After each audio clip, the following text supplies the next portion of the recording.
میرے نبی پاک علیہ الصلوۃ والسلام کے غلام حضرت طارق بن عبداللہ رضی اللہ تعالیٰ عنہ فرماتے ہیں کلمہ پڑھنے سے پہلے ایک دفعہ ہمارا سارا قبیلہ تجارت کے لیے نکلا تھا، اور اس وقت منظر یہ ہوتا تھا کہ ہم اپنی عورتوں کو بھی ساتھ لے جاتے تھے۔ 6 مہینے سفر کرنا ہوتا تھا، اونٹ گھوڑے ہم بیچا کرتے تھے، عورتیں بھی ساتھ رہتی، کھاتے بھی پکاتے بھی۔ کہتے ایک سفر سے ہم واپس آ رہے تھے تو مدینے کے باہر صحرا میں ہم نے پڑاؤ کیا، اکیلے رسول پاک صلی اللہ پھر ایک دفعہ پڑھیے گا، ایک دفعہ پھر کہیے گا صلی اللہ تعالی علیہ وسلم۔ کہتے ہیں نبی پاک تنہا اکیلے حضور نہ سیر کرتے کرتے ہمارے قافلے کے پاس سے گزرے، خیمے لگے تھے، پڑاؤ کیا، محبوب تشریف لے آئے۔ کہتے ہیں حضور سید عالم صلی اللہ تعالی وسلم تشریف لائے، کوئی قبیلے میں سے قافلے میں سے حضور کو جانتا نہیں تھا۔ ایک سرخ رنگ کا اونٹ تھا ہمارے سردار کا جو بکنے سے رہ گیا تھا، بڑا خوبصورت۔ کہتے ہیں نبی پاک کو پسند آ گیا۔ حضور پوچھنے لگے تم کون ہو؟ کہا جی مسافر ہے۔ کہاں سے آئے ہو؟ فلاں جگہ سے آئے ہیں۔ کس لیے آئے ہو؟ ہم تجارت کی غرض سے نکلے۔ اونٹ بیچو گے؟ بیچنا ہے۔ کتنے کا سودا طے ہوا؟ اس نے کہا اتنے لینے، حضور نے کہا اتنے دینے ہیں، بات طے ہو گئی۔ کہتے ہیں لگام حضور نے پکڑی اور فرمانے لگے وہ سامنے میرا شہر ہے جس کا نام مدینہ، وہ میرا شہر ہے، میں ابھی مدینے جاتا ہوں، اپنے غلام کو بھیجتا ہوں اور تمہیں آ کے نہ قیمت دے جاتا ہے۔ محبوب گھوڑے کی لگام تھا، اونٹ کی لگام تھا، میں نکیل تھا، میں اونٹ تھا سرخ رنگ کا۔ حضور لے کے جب نکلے نا، تھوڑا سا چند قدم آگے گئے تو ان میں سے ایک شخص بولا، کہنے لگا سردار اب سیانے لوگ ہیں، سمجھدار ہیں۔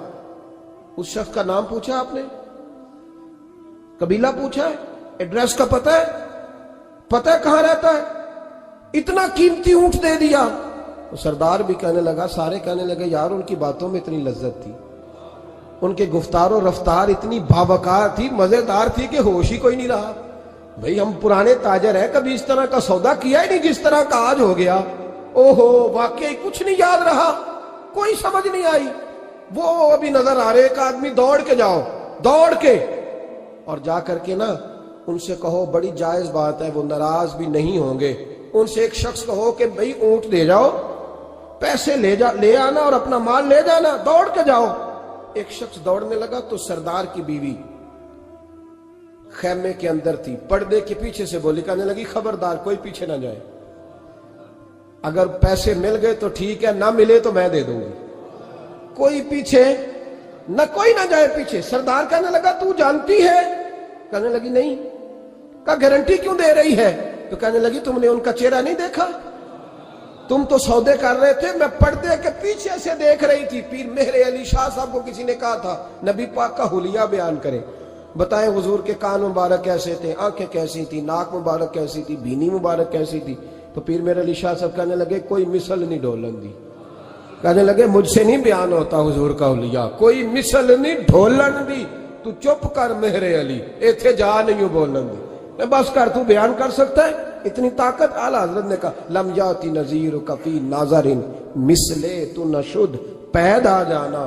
کہا حضور مثال تو تب آپ کی بنے گی نا، کوئی آپ کی طرح کا پیدا تو ہوگا، تبھی مثال بنے گی، تو جب ہوا ہی نہیں تو مثال کیسے بنے گی؟ کہنے لگی کوئی نہ جائے، نہ پیسے آئے تو میں دے دوں گی۔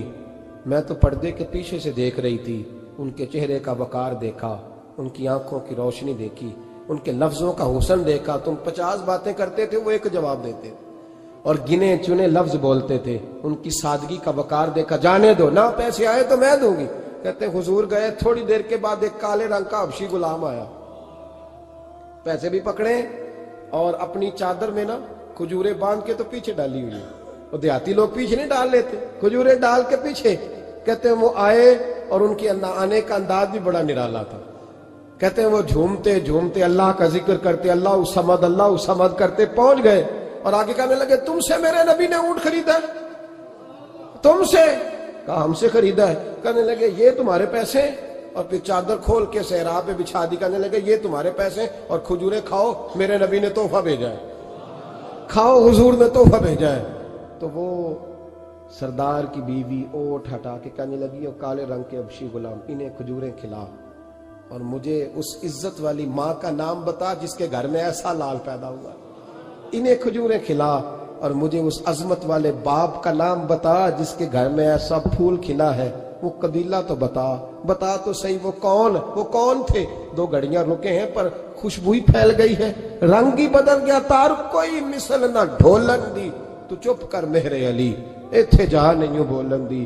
حضرت طارق بن عبداللہ کہتے ہیں جناب بلال فرمانے لگے وہی تو اللہ کے آخری رسول ہے، وہی تو خاتم المرسلین ہیں، وہی تو ہیں جنہیں اللہ نے ساری انسانیت کے لیے نمونہ عمل بنایا۔